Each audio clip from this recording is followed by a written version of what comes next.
Hallo zusammen, wir stricken heute mit euch wieder mal schöne Socken. So schauen diese aus, mit dem schönen Muster. Sitzen sehr schön am Fuß. Und ich wünsche euch viel Spaß. Wir messen den Schuh jetzt zusammen aus. Und zwar, ich habe hier die Breite hier oben ungefähr 12 cm, die Höhe hier, wo das Muster beendet ist, ungefähr 8 cm. So, hier Gesamthöhe habe ich jetzt so 15 bis 16 cm. So, dann haben wir hier die Breite von diesem Vorderteil. Das sind ungefähr 7 cm. Die Breite von diesem Vorderteil, das ist ungefähr, wenn man hier die Breite ausgemessen hat, 1/3 von der Gesamtbreite. Also plus minus paar Maschen, das macht nichts aus. So, die Linie von diesem kompletten Stück hier vorne, das sind bei mir ungefähr 16 cm, 15, 16 cm. Diese Linie kann man auch ausmessen, und zwar hier vorne, wo wir das Gelenk haben, und bis zur Spitze von dem Zeh, von dem großen. Das ist dann die komplette Linie. So, die komplette Breite von dem Schuh vorne habe ich ungefähr 10 cm. So, die Höhe, ich habe hier diesen Absatz gestrickt. Der Absatz ist ungefähr 4 cm. Hier habe ich den Absatz ungefähr 3 cm und die Sohle ist bei mir ungefähr 5 cm breit. Und die Linie von der Sohle, also hier habe ich die Ferse und bis, ja, eigentlich hört hier die Sohle auf.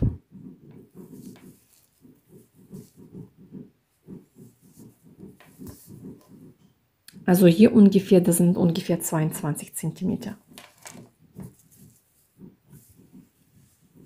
So, ich glaube, ich habe soweit alles.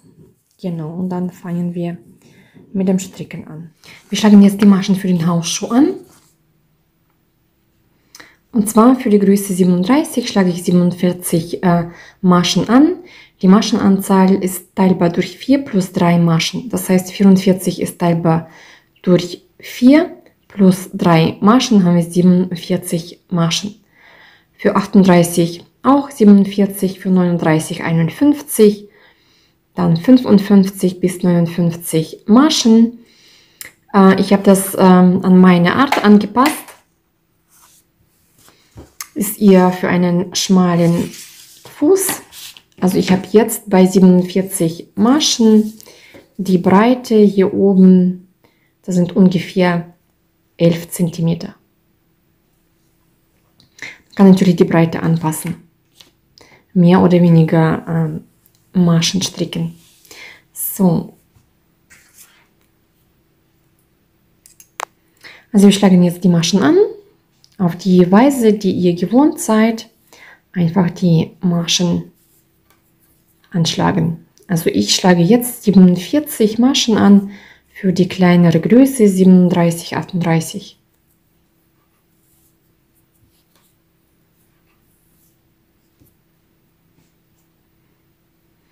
So, und jetzt stricken wir 7 Reihen Kraus rechts.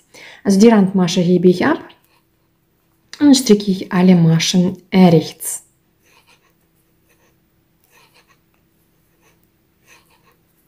Ich stricke keine verkreuzten Maschen, sondern das sind unterschiedliche Stricktechniken. Darüber habe ich auch schon ein Video gedreht. Also ganz normale Maschen stricken. So, jetzt bin ich am Ende der Reihe. Die letzte Masche stricke ich meistens auch rechts. Man kann diese aber auch links stricken. So wie man gewohnt ist, kann man die Randmasche dann so stricken, wie man bis jetzt gestrickt hat. So, dann wende ich das Ganze Und jetzt stricke ich eine Reihe, also die nächste Reihe stricke ich auch alle Maschen rechts. Da ich die letzte Masche rechts stricke, hebe ich die Masche so ab, dass ich den Faden nach vorne lege und dann erst die Masche abhebe. Und jetzt stricke ich wieder alle Maschen rechts. Und so stricken wir Kraus rechts, also insgesamt 7 Reihen. So, ich habe jetzt Kraus rechts gestrickt, so schaut es aus. Jetzt machen wir Folgendes, jetzt stricken wir 6 weitere Reihen. Eine Reihe rechte Maschen, eine Reihe linke Maschen. Insgesamt 6 Reihen. Also, diese Reihe stricke ich jetzt alle Maschen rechts.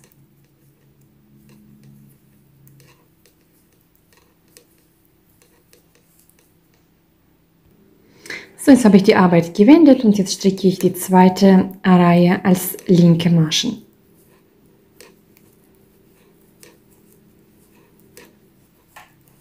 Das ist die zweite Reihe. Und dann stricken wir noch 4 weitere Reihen, also eine Reihe rechts, eine Reihe links. So, ich habe jetzt 6 Reihen gestrickt, so schaut es aus. Und jetzt nehmen wir die Kontrastfarbe.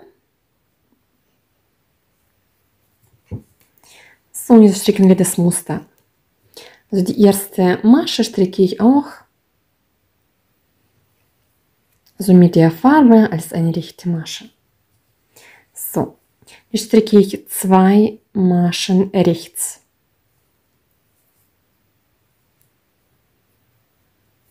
So, eine Masche hebe ich ab. Der Faden liegt hinter der Arbeit. 3 Maschen rechts. Eine Masche abheben, 3 Maschen rechts, eine Masche abheben, das ist die erste Reihe, die wir stricken. 3 rechts, eine abheben, 3 rechts und das wiederholen wir, bis wir am Ende der Reihe ankommen. So, jetzt bin ich am Ende der Reihe, da stricke ich 3 Maschen rechts. Die Randmasche kann man hier auch genauso wie bis jetzt entweder rechts oder links stricken, so wie gewohnt seid. Also die letzte Masche entweder rechts oder links stricken. Und so schaut das Ganze aus. Jetzt wende ich. So, die Randmasche hebe ich ab. So wie ihr gewohnt seid. So, jetzt stricke ich 2 Maschen rechts. Die Masche, die bei uns abgehoben ist, die hebe ich wieder ab. Dabei liegt der Faden vor der Arbeit. So, 3 Maschen rechts. Masche abheben, 3 Maschen rechts. Und das wiederholen wir, bis wir am Ende der Reihe ankommen. So, am Ende der Reihe habe ich 3 Maschen rechts gestrickt. Jetzt wende ich das Ganze.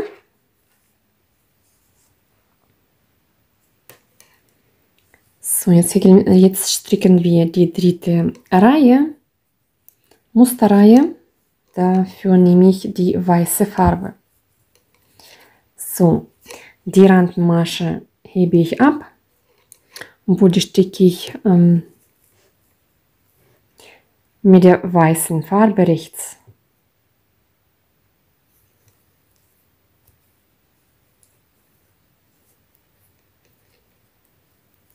So, jetzt hebe ich die nächste Masche ab. Der Faden liegt hinter der Arbeit.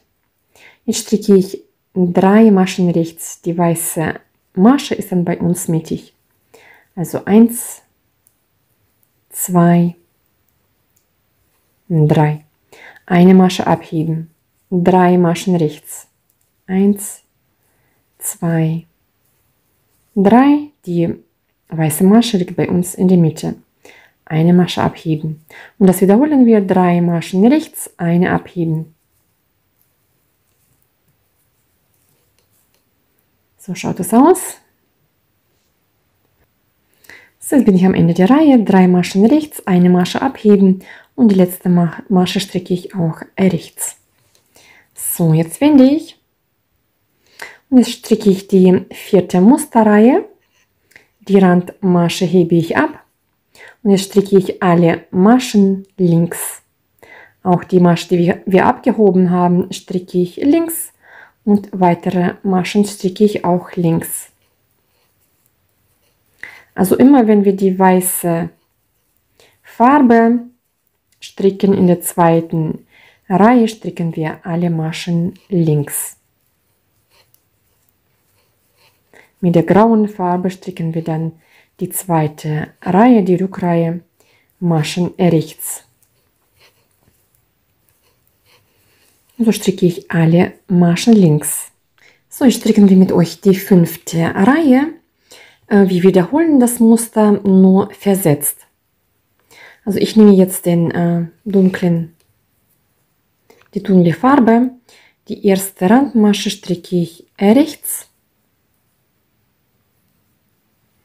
Jetzt mache ich Folgendes. Eine Masche hebe ich ab.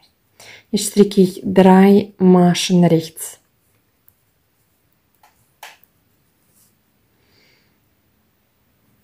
Eine Masche abheben. 3 Maschen rechts.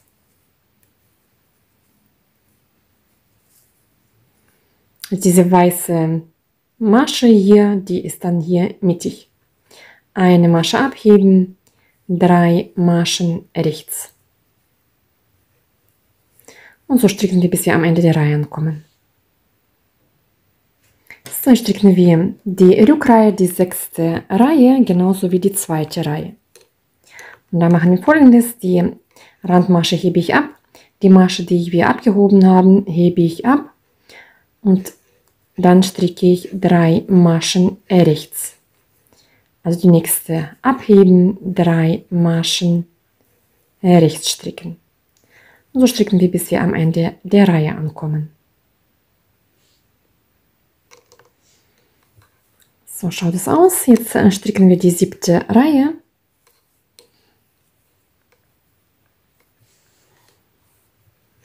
Die Randmasche stricke ich rechts. So, jetzt stricke ich 2 Maschen rechts. Eine Masche hebe ich ab. Jetzt 3 Maschen rechts. Eine Masche abheben. 3 Maschen rechts. Der weiße Masche ist dann immer in der Mitte, mittig. Eine Masche abheben, 3 Maschen rechts. Und so stricken wir, bis wir am Ende der Reihe ankommen. Also hier, diese Masche ist immer in der Mitte. So, und die letzte 8. Reihe stricke ich jetzt. Wir haben den weißen Faden jetzt, also die weiße Farbe. Die Randmasche hebe ich ab und jetzt stricke ich alle Maschen links. Auch die Masche, die wir abgehoben haben.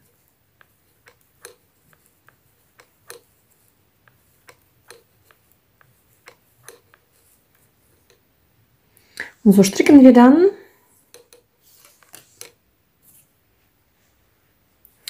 das Muster hier bis 1, 2, 3, 4 solche dunkle Streifen entstehen und dann sehen wir uns nochmal. Also ich habe jetzt 2 mal 8 Reihen gestrickt, also insgesamt 16 Reihen. Mit der weißen Farbe habe ich abgeschlossen. Wie kann man sich das Muster am besten merken? Also es ist so, wenn wir 2 Streifen gestrickt haben, das heißt, wir haben ein Musterrapport aus 8 Reihen gestrickt. Also nach dem ersten Streifen haben wir 1 bis 4 Reihen, nach dem zweiten 4 bis 8 dann, 5 bis 8. Das heißt hier, wenn ich jetzt hier 4 mal 4 Streifen habe, dann habe ich hier ein Musterrapport auch beendet. Wenn man zwischendurch irgendwo aufhört zu stricken, damit man nicht durcheinander kommt. So. Also diese Linie oben kann man auch individuell anpassen. Man kann mehr oder weniger rein stricken, so wie es euch am besten passt. Jetzt machen wir Folgendes. Wir teilen jetzt praktisch dieses Teil in 3 Teile auf. Ich habe hier auf der Seite 16 Maschen auf den Seiten und in der Mitte habe ich 15 Maschen. Also ich habe hier nochmal die Aufteilung, also 16, 15, 16. Bei der kleinsten Größe kann man zum Beispiel die Aufteilung bis Größe 40 kann man in der Mitte 15 Maschen lassen und die restlichen Maschen auf die Seiten verteilen. Ab 41 kann man in der Mitte 19 Maschen stricken und die restlichen Maschen auf die Seiten verteilen. Also das heißt, hier habe ich jetzt 59 Maschen und hier sind dann ein paar Maschen weniger auf der Seite. Also man kann sich bloß nur entscheiden zwischen 15 und 19 Maschen dazwischen. Entweder etwas breiter die Mitte stricken oder etwas schmaler. Und die restlichen Maschen hier verteilen. So, jetzt stricke ich praktisch das mittlere Stück weiter. Und zwar ist es so, ich muss hier die Seite abnehmen auf... also ich stricke die nicht, sondern nehme einfach so ab.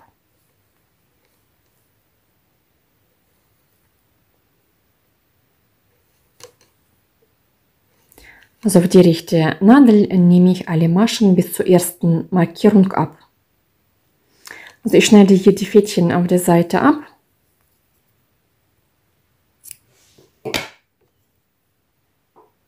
Nehme jetzt die dunkle Farbe. Wir haben nämlich hier komplettes Muster gestrickt. Also das erste Muster und das zweite. Und jetzt fangen wir an, ab der ersten Reihe das Muster zu stricken. Und zwar, ich würde hier dann mit einer Ratenmasche und 2 Maschen rechts stricken. Eine Masche abheben. Das heißt, diese Masche, die etwas länger ist, die schwarze, die heben wir immer ab. Hier heben wir ab, hier abheben. Das heißt dann auch, hier stricke ich 3 Maschen rechts und diese Masche, die hier noch schwarz ist, die hebe ich ab.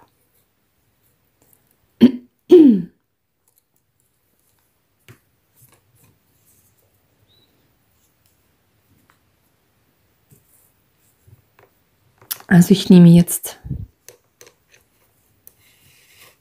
die Wolle. So. Stricke die erste Masche rechts, zweite Masche rechts und dritte Masche rechts. Und diese Masche, die hier noch schwarz ist, die hebe ich ab. Jetzt 3 Maschen rechts, eine abheben, 3 Maschen rechts, eine abheben und 3 Maschen rechts. Jetzt wende ich und stricke ich die linke Seite genauso wie die zweite Seite. Also die Randmasche hebe ich ab und stricke ich die dunklen Maschen rechts, die weiße hebe ich ab. Die dunklen rechts, die weiße abheben. Wenn das Muster für jemanden zu schwer ist, kann man auch die ersten 4 Reihen stets wiederholen, dann schaut das Muster auch eigentlich sehr schön aus. Kann man auch machen. Ist dann viel einfacher. So, die Randmasche stricke ich rechts und dann wende ich. So, und jetzt stricken wir mit der weißen Farbe. So, die Randmasche stricke ich rechts.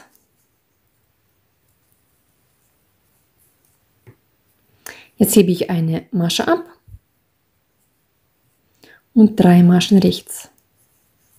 Das ist dann die dritte Reihe, die wir wiederholen. Eine Masche ab, 3 rechts. Also diese längere Masche ist dann hier in der Mitte. Eine ab, 3 rechts.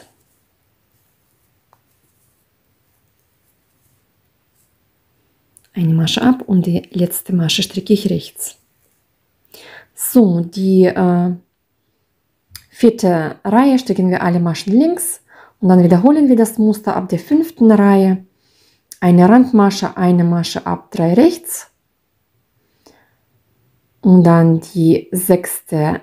Reihe stricken wir mit der grauen Farbe dann praktisch die grauen Maschen rechts, die abgehobene heben wir ab und dann die 7. Reihe, wie wir das auch schon gemacht haben, eine Randmasche, 2 rechts, eine ab.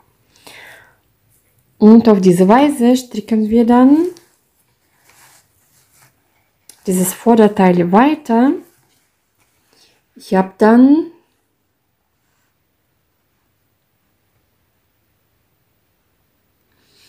also wenn ich diese graue Streifen zähle, 12 Streifen gestrickt. Für die kleinste Größe, also circa 37, 38. Und bis dahin stricken wir. Und danach sehen wir uns nochmal. Also ich habe jetzt das Vorderteil gestrickt und ich habe 12 Musterrapporte gestrickt. Also 12 dunkle Streifen. Pro weitere 2, 3 Größen kann man noch ein Muster Satz aus 4 Reihen noch zusätzlich stricken. Und jetzt machen wir Folgendes. Jetzt stricke ich hier diese Spitze. Kraus rechts stricke ich erstmal 6 Reihen. Also das heißt, jede Reihe stricke ich jetzt rechte Maschen. Insgesamt 6 Maschen, 6 Reihen stricke ich erstmal. Also alle Maschen rechts.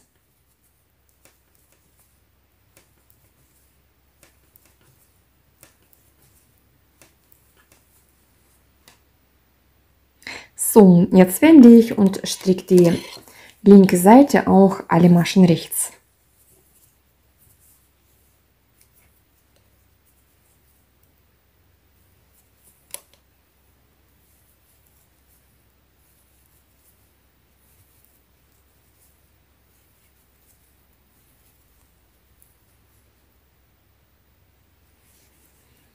So, und jetzt stricke ich noch weitere 4 Reihen kraus rechts.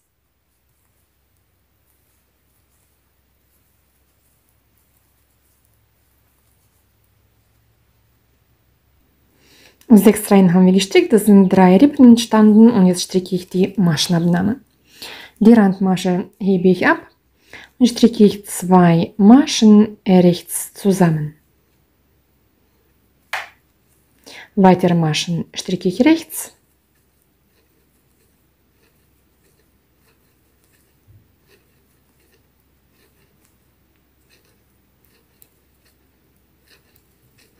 Die vorletzten 2 Maschen stricke ich rechts zusammen. Und die letzte Masche stricke ich rechts. Die linke Seite stricke ich alle Maschen rechts ohne Maschenabnahme. So, jetzt bin ich wieder auf der rechten Seite und da stricke ich wieder die Maschenabnahme. Die Randmasche hebe ich ab. Die ersten 2, also die zweite und die dritte Masche stricke ich rechts zusammen und stricke ich alle Maschen rechts.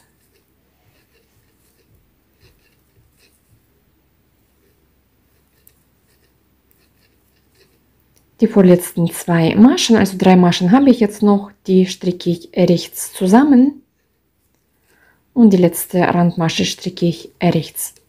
Die linke Seite stricken wir dann alle Maschen rechts ohne Maschenabnahme. Also wir haben jetzt insgesamt 4 Maschen abgenommen. Ich hatte 15 Maschen, jetzt habe ich 11 Maschen auf der Nadel. Und so schaut dann die Spitze aus. So, jetzt machen wir Folgendes, und zwar, wie gesagt, wir haben hier die Spitze gestrickt. Jetzt nehmen wir hier die Maschen auf. Hier die Fädchen habe ich abgeschnitten. Jetzt nehme ich mir den Faden. Und zwar, wir haben hier ja 12 dunkle Streifen gestrickt. Jetzt mache ich Folgendes. Ich nehme hier auf der Seite, wo das Muster ist, 24 Maschen auf. Das heißt, pro weißen Streifen, pro dunklen Streifen nehme ich jeweils eine Masche auf. Und hier auf den Seiten, auf dem, wo wir weiß gestrickt haben, da nehme ich 4 Maschen auf. Also insgesamt sind es dann bei mir 28 Maschen. So, ich nehme meinen Faden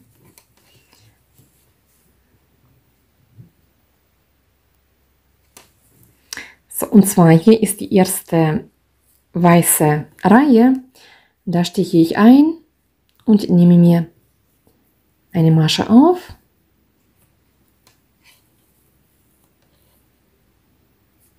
Und zwar ist es noch so, dass auf einer Seite kann man sehr gut die Maschen aufnehmen. Und zwar man geht dann hier in diese Schlingen rein, 2 weiße, 2 graue.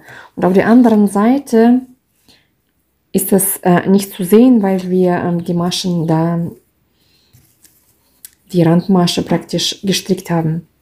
Deswegen man kann pro so einen Streifen, hellen und dunklen, einfach jeweils eine Masche aufnehmen. Also ich stiche hier ein und nehme eine Masche auf.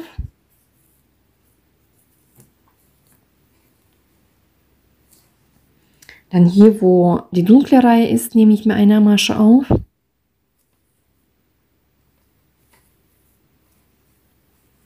So, dann da, wo die helle Reihe ist. Also irgendwo einfach einstechen, wo es passt. So, dann da, wo die dunkle Reihe ist, wo die helle Reihe ist.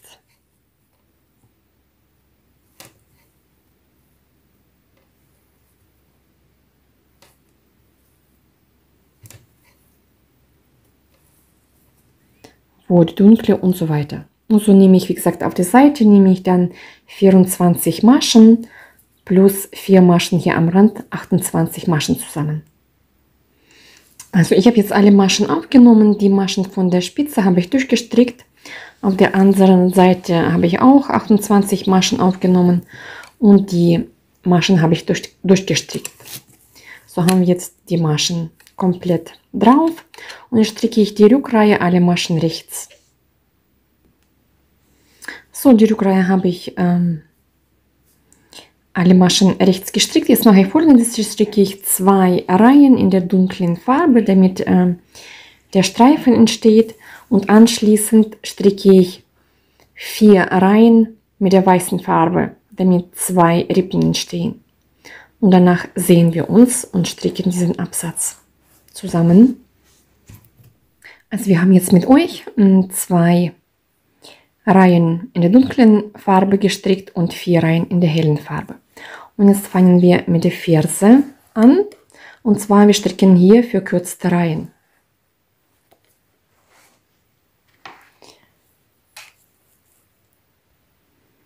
Und zwar ich fange hier ganz normal an zu stricken und stricke erstmal 17 Maschen. Also die erste Masche, die zweite,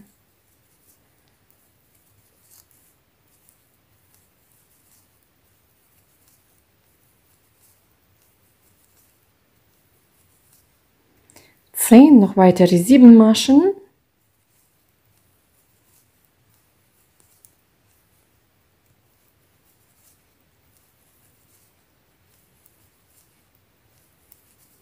So, jetzt habe ich 17 Maschen auf der Nadel.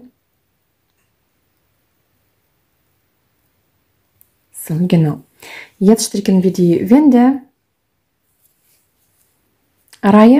Und zwar, ich hebe die Masche ab, die nächste, wickle den Faden praktisch so, von vorne liegt bei mir jetzt den Faden, jetzt lege ich den Faden nach hinten, hebe mir die Masche wieder auf die linke Seite, jetzt wende ich. So, jetzt habe ich praktisch den Faden um diese Masche gewendet und jetzt stricke ich wieder die 17 Maschen zurück.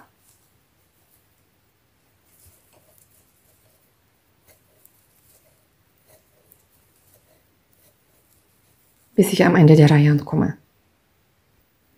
So, jetzt habe ich die 17 Maschen gestrickt. Jetzt wende ich das Ganze.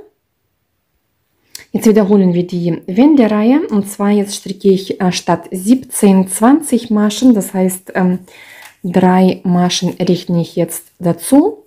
Und stricke erstmal, wie gesagt, die 20 Maschen. Rechte Maschen sind es.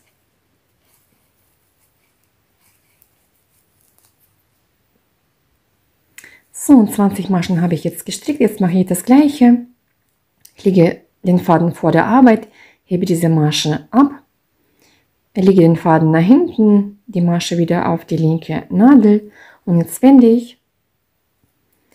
So, jetzt habe ich praktisch diese Masche umgewickelt und jetzt stricke ich alle Maschen rechts. Das machen wir dafür, dass damit hier also praktisch kein Loch entsteht. So, jetzt stricke ich wieder zurück die 20 Maschen und diese Wendemaschen wiederholen wir 3 bis 4 Mal. Also ich habe 4 Mal gestrickt, zeige ich euch gleich. Wenn der Absatz nicht so hoch sein sollte, kann man auch 3 Mal zum Beispiel Wendemaschen stricken. Und zwar, also wir haben 17 Maschen erst gestrickt, dann 20 Maschen, immer plus 3, dann 23 Maschen stricken, wenden und dann 26 Maschen stricken und einmal die Wendereihe stricken. Genau, und so entsteht der Absatz, so schaut er dann aus. Wenn wir das fertig gestrickt haben, dann sehen wir uns nochmal und dann stricken wir das Ganze auf der anderen Seite. Also wie gesagt, ich stricke jetzt die Maschen zurück. Das sind die 20 Maschen. Dann stricke ich 23 Maschen, arbeite eine Wendemasche und dann stricke ich 26 Maschen und arbeite ich die letzte Wendereihe. So schaut jetzt das Ganze aus. Jetzt mache ich Folgendes. Jetzt stricke ich diese Reihe komplett, bis wir auf der anderen Seite ankommen. Und da stricken wir diesen Absatz auf der linken Seite. Eigentlich genau das gleiche, bloß nur auf der linken Seite. Ich stricke erstmal, bis ich hier auf der anderen Seite ankomme. So, jetzt bin ich auf der anderen Seite. Ich habe das Ganze gewendet und jetzt bin ich auf der linken Seite. Und ich stricke hier genau das gleiche. Also das heißt, ich stricke jetzt 17 Maschen und dann stricke ich die Wendereihe.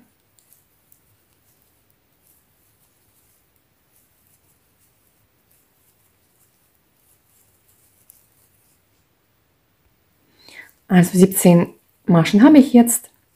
Die nächste Masche, Faden vorne hebe ich ab, Faden nach hinten, die Masche wieder auf die linke Seite. Jetzt wende ich. So, und jetzt stricke ich die Maschen zurück.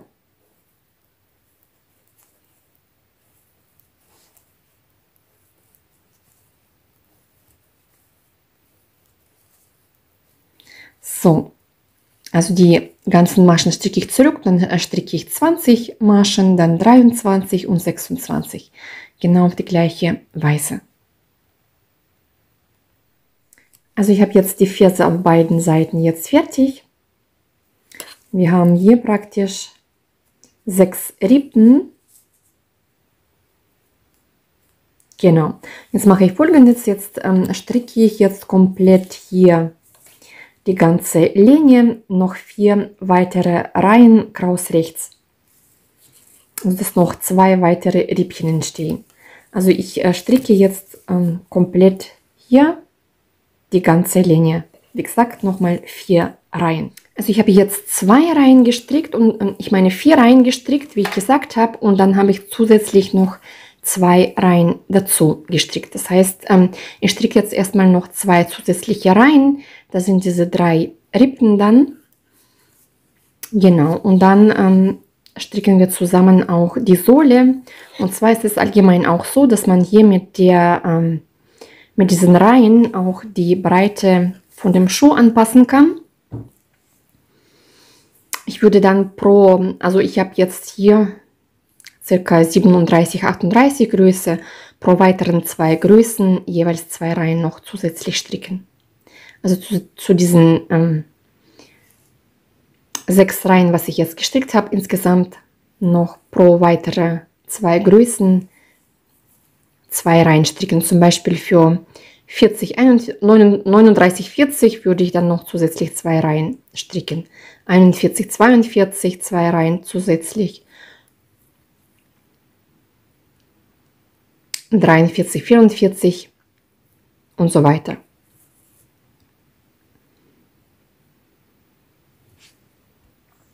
So, damit man es nochmal richtig versteht, also ich habe jetzt 6 Reihen gestrickt insgesamt. Also erstmal habe ich 4 Reihen und dann zusätzlich noch 2 Reihen dazu gestrickt. Das wird für 38, 37 reichen, 39, 40 plus 2. 41, 42 plus 2 und 43, 44 ungefähr auch plus 2. Dann haben wir bei 44 zum Beispiel 12 Reihen insgesamt. Aber da kann man auch selber noch schauen, wie die Breite wird und eventuell anpassen, mehr oder weniger reinstricken. So, jetzt machen wir Folgendes. Ich teile mir die Maschen auf, und zwar in 3 Teile. Hier für die Mitte, für die Sohle, habe ich jetzt mir 11 Maschen markiert und auf jeder Seite habe ich dann jeweils 44 Maschen. Also 44, 11, 44. Das ist dann auch wiederum für Größe 38, 37. Und da würde ich die Sohle auch vergrößern. 39, 40 zum Beispiel kann man dann 13 Maschen für die Sohle nehmen, die restlichen Maschen aufteilen.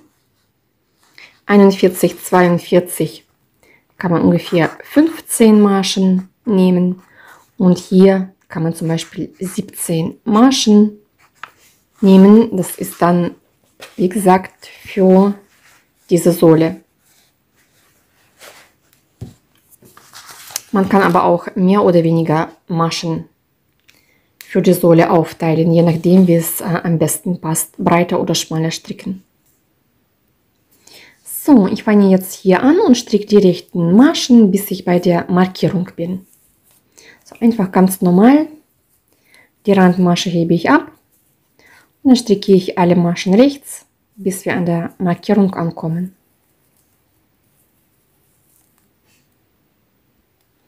Also ich bin jetzt bei der Markierung angekommen. Die nehme ich mir auf die rechte Seite. Jetzt stricke ich diese Maschen auch erstmal rechts, bis ich bei der zweiten Markierung ankomme.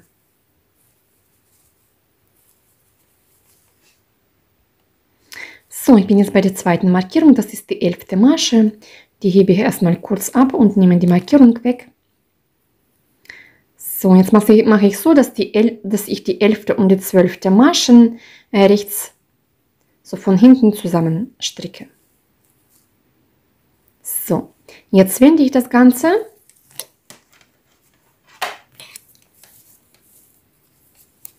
So, jetzt hebe ich die Masche so ab, dass mein Faden vorne liegt. Ich hebe die erste Masche ab und stricke erstmal alle weiteren Maschen, bis ich bei der Markierung ankomme.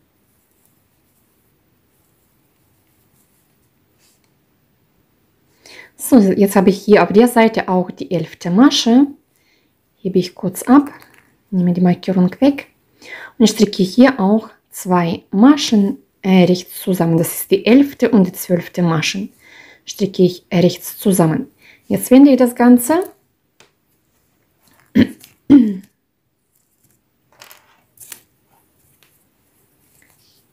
So, und das Ganze wiederholen wir.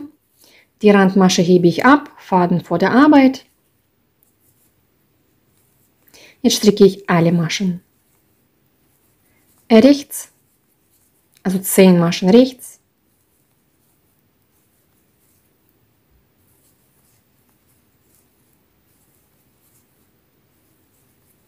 Und die 11. und die 12.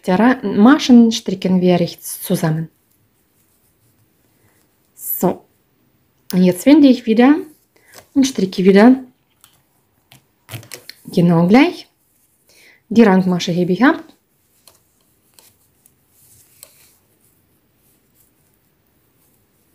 Und jetzt stricke ich also insgesamt 10 Maschen.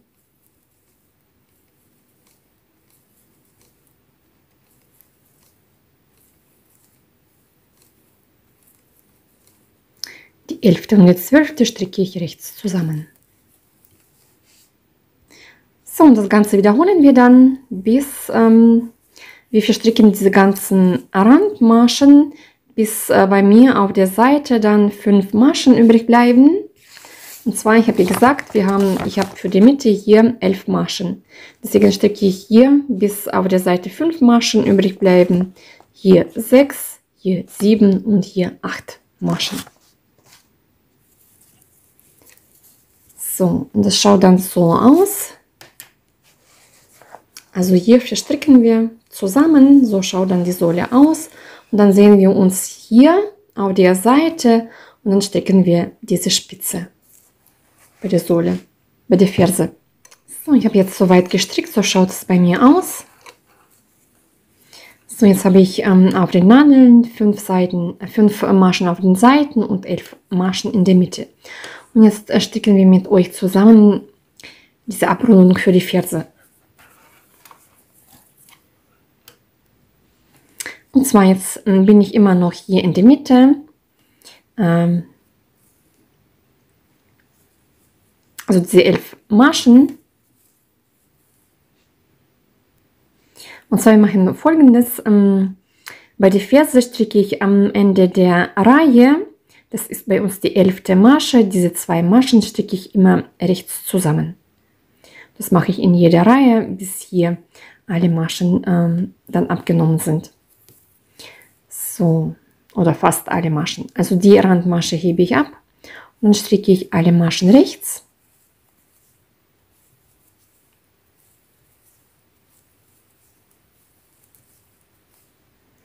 So, bis die 3 Maschen übrig bleiben. Jetzt stricke ich 2 Maschen rechts zusammen. Und die 11. und die 12. Maschen stricken wir wie bis jetzt auch rechts zusammen. So, jetzt wende ich das Ganze. Jetzt stricke ich genauso, die Randmasche hebe ich ab und stricke ich alle Maschen rechts.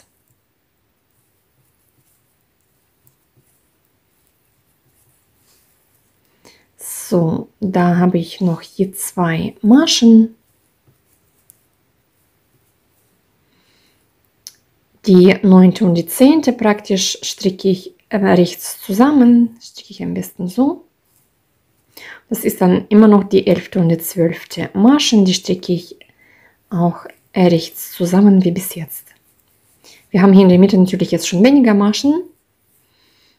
So, und jetzt wende ich das Ganze und stricke jetzt genau auf die gleiche Weise. Also die Randmasche hebe ich ab. Jetzt stricke ich alle Maschen rechts. So, da habe ich diese 11. Masche, jetzt noch eine Masche rechts, dann 2 Maschen rechts zusammen. Das wird dann die 11. und die 12. Masche, die stricke ich auch rechts zusammen. Und so stricken wir noch weitere Maschenabnahmen. So, ich habe jetzt soweit so viele Maschen abgenommen. Jetzt hebe ich hier die erste Masche ab. Jetzt habe ich in der Mitte nur noch 2 Maschen, die stricke ich auch rechts zusammen. Dann habe ich hier die 11. und die 12. praktisch stricke ich rechts zusammen. Und die letzte Masche stricke ich auch dann rechts. Jetzt bleiben bei mir 5 Maschen und diese ziehe ich dann auch alle zusammen. Und zwar ich nehme mir dazu so eine Häkelnadel. Nehme ich mir die Maschen auf die Häkelnadel. So, und den Faden kann man abschneiden, aber so lang, dass wir hier die Seiten damit vernähen können. So, jetzt ziehe ich den Faden durch alle Schlingen durch. So, und jetzt nehme ich mir den Hauptfaden und mache so eine Öse praktisch oder wie auch immer und ziehe dann so einfach zusammen. Und jetzt legen wir die rechte Seite auf die rechte Seite drauf und dann vernähen wir nur noch. Also ich mache das gerne mit einer Häkelnadel, das kann man aber auch natürlich mit einer Nähnadel vernähen. Und zwar ich nehme mir den Faden. Ich habe hier immer diese 2 Schlingen, da stiche ich immer ein. Man kann eigentlich auch die inneren Schlingen von der Seite und von der Seite holen. Das kann man auch machen. Das mache ich, glaube ich, auch. So, ich lege einfach zusammen und stiche hier am Anfang irgendwo ein. Hole mir den Faden hier durch. So, hier nochmal ein Stechchen. Und jetzt, wie gesagt, hole ich mir hier die inneren Schlingen, einmal von da und einmal von da. Faden durchziehen, durch die rechte Schlinge durch. Und auf diese Weise vernähe ich dann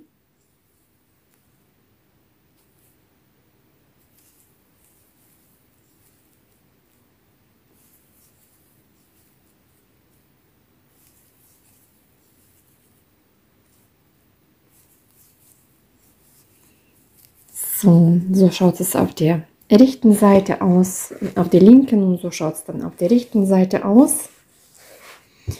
So, und dann machen wir nur noch unsere Fädchen vernähen. Zeige ich euch, wie ich das mache. So, wenn ich hier den Faden habe, schneide ich mir ein bisschen kürzer. Mache ich Folgendes: Ich trenne mir den Faden in 2 Teile auf. So, und dann stiche ich hier irgendwo daneben ein. Hole einen Faden hier durch. Dann kann ich das Ganze in einen Knoten machen. Man kann den Faden noch ein paar Mal so verstecken. So irgendwo da durchziehen. Und jetzt kann man den Faden abschneiden. Und so verarbeite ich dann alle Fädchen. So, dann schaut der Schuh so aus. Das ist der fertige Schuh. Genau. Dann sind wir soweit auch fertig. Ich wünsche euch ganz viel Spaß beim Stricken. Macht mit, probiert aus, abonniert meinen Kanal. Schreibt mir auch eure Kommentare oder eure Wünsche. Würde mich auch sehr freuen. Und bis zum nächsten Mal.